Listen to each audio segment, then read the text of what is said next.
ਮਹਿਕਮਾ anti corruption Punjab ਵੱਲੋਂ ਲਾਹੌਰ ਵਿੱਚ ਸਾਬਕ ਵਜ਼ੀਰ ਆਲਾ ਪੰਜਾਬ ਚੌਧਰੀ ਪਰਵੇਜ਼ ਇਲਾਹੀ ਦੇ ਖਿਲਾਫ ਕਰਪਸ਼ਨ ਦੇ ਮੁਕੱਦਮਾਤ ਦੇ ਅੰਦਰਾਜ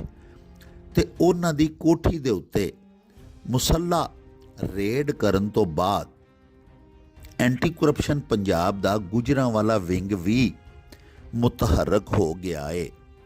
ਤੇ ਉਹਨੇ ਵੀ 50 ਲੱਖ ਰੁਪਏ ਰਿਸ਼ਵਤ ਵਸੂਲ ਕਰਨ ਦੇ ਇਲਜ਼ਾਮ ਦੇ ਤਹਿਤ ਸਾਬਕ ਵਜ਼ੀਰ ਆਲਾ ਪੰਜਾਬ ਚੌਧਰੀ ਪਰਵੇਜ਼ ਇਲਾਹੀ ਦੇ ਖਿਲਾਫ ਮੁਕੱਦਮਾ ਦਰਜ ਕਰ ਲਿਆ ਹੈ ਤੇ ਉਹਨਾਂ ਦੇ ਫਰੰਟਮੈਨ ਸੁਹੇਲ ਅਸਗਰ ਨੂੰ ਗ੍ਰਿਫਤਾਰ ਵੀ ਕਰ ਲਿਆ ਹੈ ਤੇ ਜਿਸਮਾਨੀ ਰਿਮਾਂਡ ਦੇ ਹਸੂਲ ਲਈ ਸੀਨੀਅਰ ਸਿਵਲ ਜੱਜ ਮਸਰੂਰ ਆਸ਼ਕ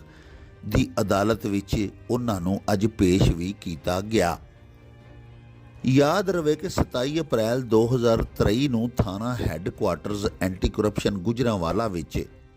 साबक वज़ीर आला पंजाब के खिलाफ करप्शन के इल्ज़ामात के तहत दर्ज की जाने वाली FIR नंबरी 6/63 विच साबक वज़ीर आला के उत्ते इल्ज़ामात आयद किए गए सन कि उन्होंने MS कंस्ट्रक्शन कंपनी के मालक हाजी तारक महमूद कोलों पुल बनिया ता छन्ना वाला रोड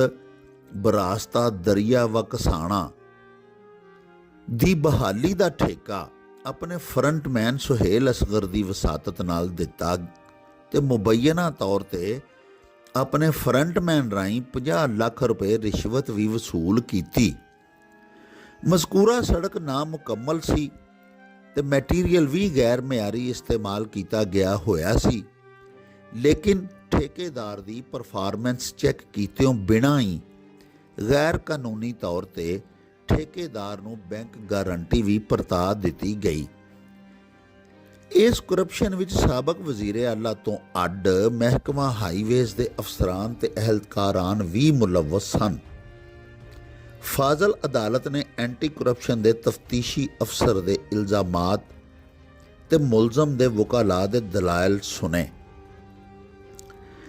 ते दोवां पार्टियां दी समात तो बाद फैसला कुछ चिर लई ते महफूज कर लिया। बाद अजां फैसला सुनांदियां होयां इल्ज़ामात बाबत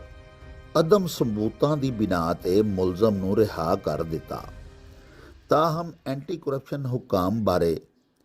पता चलिया है कि उन्होंने मुलजम नूं रिहा करन दी बजाय दोबारा थाना एंटी करप्शन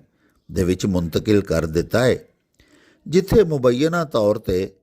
किसी होर मुकदमा विच उहदी दोबारा गिरफ्तारी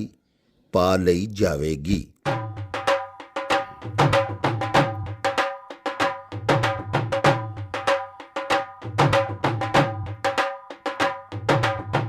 रौनक